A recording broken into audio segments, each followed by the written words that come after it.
When you think about country music, what race of people comes to your mind first? You probably thought of white people since the country music genre is dominated by them. Growing up, I thought country music was a white thing too. Even the country and western movies I used to watch were all white people. Imagine finding out that country music was founded on the appropriation of black artists' contributions. The shock. Let's get into it. Let's start by acknowledging the fact that country music has always been racist. Example 1, a white country artist named Jason Aldean has a song called Try That in a Small Town, which is basically him threatening the Black Lives Matter movement. When the video came out, it had protest footage from the Black Lives Matter uprisings, and Aldean himself was singing in front of a courthouse where a black teen was lynched, and in a town that was just 40 minutes from where the KKK was founded. The video caused the song to increase streams by 1000%, and the song went to number 1. Example 2, you have Morgan Wallen, another white country artist who was caught using the N-word. His song Last Night was number 1 for weeks, even though the last time a country song by a solo male artist reached number 1 was 42 years ago. Charlie Pride is seen as the first black country superstar. He was the best-selling artist at RCA Records, beating out Elvis Presley.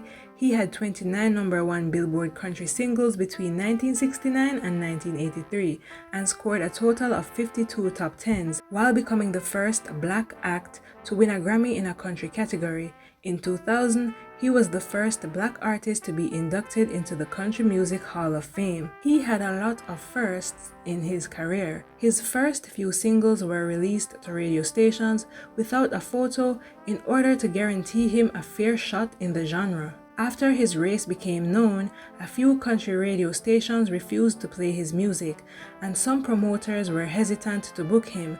Does that sound familiar?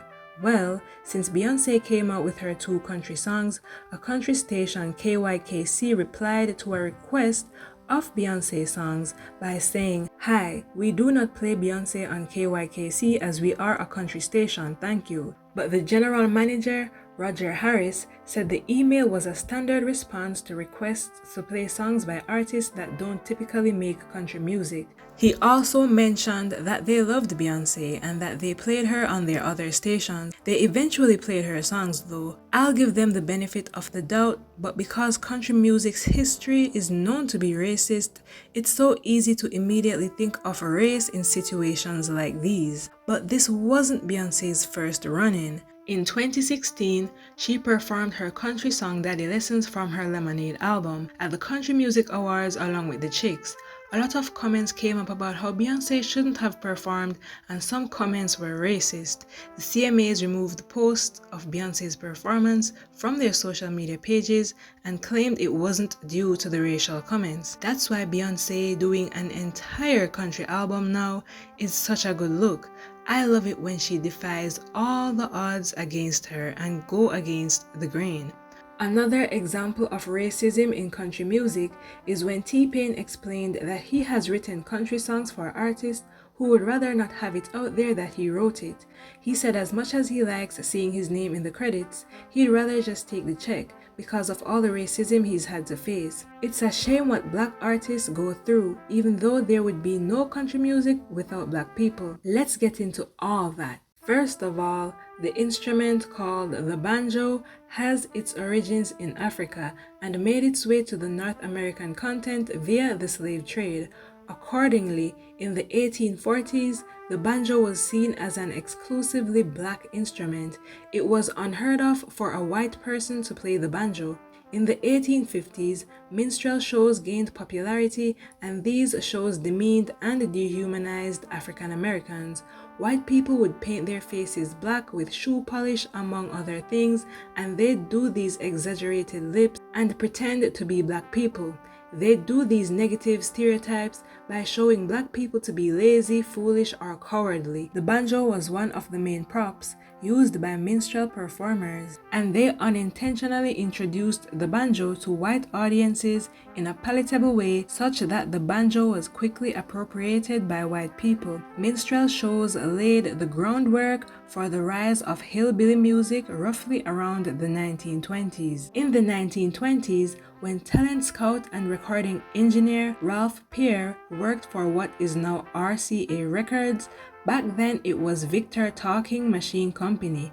He went looking for talent and he didn't really record a lot of black people. Many of the songs that early hillbilly artists played were likewise inherited and adapted from black sources, like slave spirituals, field songs, religious hymnals, or the works of professional black songwriters. And even though white and black people were singing the same songs and playing the same instruments and listening to the same music, in the 1920s and 30s, despite America being a deeply segregated nation, both black and white hillbilly artists collaborated on a number of popular tracks. The music was not a white tradition, but passed back and forth between the races. Ralph Peer still separated country music by marketing hillbilly music to white people and race records to black people. After World War I, hillbilly music was officially rebranded as country music and commercialized. Big record labels wanted to sell country music but couldn't do so if it was integrated. Thus, black artists on previous famous records received no recognition, and the covers were sold with white stand-ins.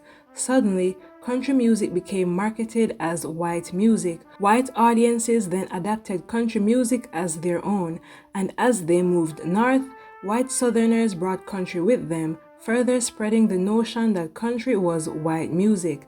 Meanwhile, black artists, musicians, and their contributions were effectively erased in the white mainstream from their own genre. Henry Ford, a white supremacist, banned black people from entering fiddling competitions. So because white artists dominated country music for so long, it's easy to forget that black people are at the foundation of country music.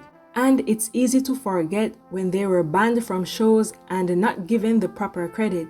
And of course, so easy to forget if they weren't even recorded to begin with. Shout out to DeFord Bailey, who was one of the first black musicians to gain recognition and was the first to play the Grand Ole Opry. His harmonica playing style greatly influenced the country musicians that followed him. Shout out to Ray Charles, who was responsible for blending country with R&B and pop music in a way that would forever change the genre. Gus Cannon was a black musician who helped popularize jug bands in the 1920s and ended up teaching Johnny Cash, a world-renowned white country singer. The list of black artists that have made incredible impacts on country music goes on, but many names remain unrecognized. So I'm grateful for artists like Beyoncé, who has made it her mission to take back the genres that black people pioneered and are being shut out of. Comment your thoughts below and check out this next video on how Beyoncé has already impacted country music. Please subscribe and thanks for watching.